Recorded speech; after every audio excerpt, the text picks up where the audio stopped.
Kepala Seksi Pengawasan Dinas Penanaman Modal dan Perizinan Kabupaten Lampung Timur Ashari melakukan sidak di lokasi PT Esveres Timber Indonesia Cabang Lampung. Rabu tanggal 17 Mei tahun 2023. Perusahaan yang bergerak dalam perkebunan pisang jenis Cavendish yang berada di Desa Rajabasalama Induk, Kecamatan Labuhan Ratu diduga belum memiliki perizinan yang lengkap. Saat melakukan sidak di kawasan tanaman pisang seluas 10 hektar itu, Ashari bersama satu stafnya disambut oleh beberapa orang yang ditugaskan pihak perusahaan. Hasil dari sidak ditemukan sejumlah permasalahan perusahaan yang harus dibenahi antara lain. 1. Belum adanya sertifikat standarnya. 2. Belum ada nomor induk perusahaan. 3. Belum memiliki surat pernyataan pemeliharaan lingkungan SPPL dari OSS.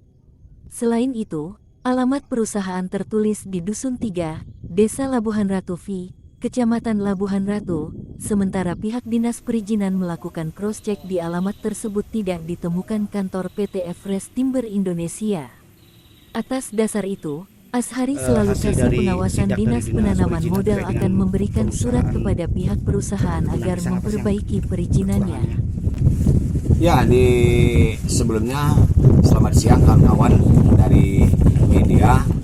Bahwasanya kami di sini juga ikut terpanggil melihat dan pemberitaan dari rekan-rekan sekalian bahwasanya di Labuhan Ratu ini, Kecamatan Labuhan Ratu khususnya di Desa Rajabasalama, ada sebuah perusahaan yaitu PT Esveres Timber Indonesia yang berada di lokasi Kecamatan Labuhan Ratu. Nah, untuk ini kami sengaja mengunjunginya adalah untuk klarifikasi, dan saya selaku di bidang pengawasan perizinan melihat apa saja yang telah ia miliki izin daripada pihak perusahaan ini. Nah, kemudian saya secara cek ulang di lokasi bahwasannya perusahaan ini belum ada sertifikat standarnya. Satu, kedua, dia belum ada nomor induk berusahanya, dan SPPL, surat pernyataan pemeliharaan lingkungannya juga belum ada dari OSS. Nah, kemudian untuk penjelasan selanjutnya adalah alamat daripada pihak perusahaan ini, dia masih memakai Labuhan Ratu 6, Dusun 3. Sedangkan kantor di sana tidak ada. Saya tanyakan bahwa kantornya di mana, yang menyatakan di Rajabasa. Itu perlu dirubah maksud kami. Kemudian untuk perubahan ini dilihat di KBLI-nya. KBLI ini adalah klasifikasi baku. Itu ruang lingkup usaha Indonesianya. Dia di bidang jual beli, tanam, ataupun selaku daerah pertanian. Jadi itu perlu nanti saya sarankan untuk pihak perusahaan untuk konfirmasi dengan pihak perizinan, di mana yang mereka tidak memahami bisa berhubungan langsung di Dinas Penanaman Modal satu pintu di Kabupaten Lampung Timur.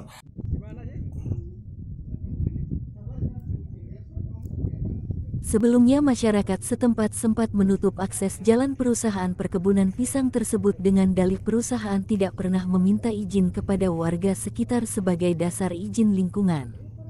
Joko, salah satu ketua LSM Barak, mengatakan selain persoalan perizinan perusahaan yang bergerak di bidang perkebunan pisang itu juga telah merusak lingkungan. Bentuk perusakan lingkungan yang dilakukan yaitu dengan memonopoli aliran sungai dengan cara membendung dan mengarahkan arus air sungai menuju sebuah waduk untuk menyiram tanaman pisang milik perusahaan. Joko sebagai ketua LSM Barak Lampung Timur berharap agar pemerintah serius menyikapi persoalan tersebut karena merugikan masyarakat sekitar. Saya dapat informasi bahwa di sini adanya PT yang diduga namanya PT kalau nggak salah Esveres Timber Indonesia. Nah, tapi setelah saya telusuri bahwa PT ini belum berizin, dari desa sampai ke pemerintah daerah belum berizin. Nah, bukti-bukti mungkin sudah cukup. Nah, ini yang jadi masalah lagi, mereka merusak lingkungan di sini, Mas. Ini seperti ini membendung sungai, air ini mereka ini diambil untuk kepentingan perusahaan. Nah, merusak, menebang pohon bantaran sungai, dan mungkin ini bukan milik pribadi. Sungai ini dibendung, terus airnya itu dialirkan untuk kegiatan di perusahaan, menyiram bibit, menyiram yang sudah ada tanaman. Nah, ini dipergunakan untuk kepentingan perusahaan, Mas, bukan untuk kepentingan masyarakat.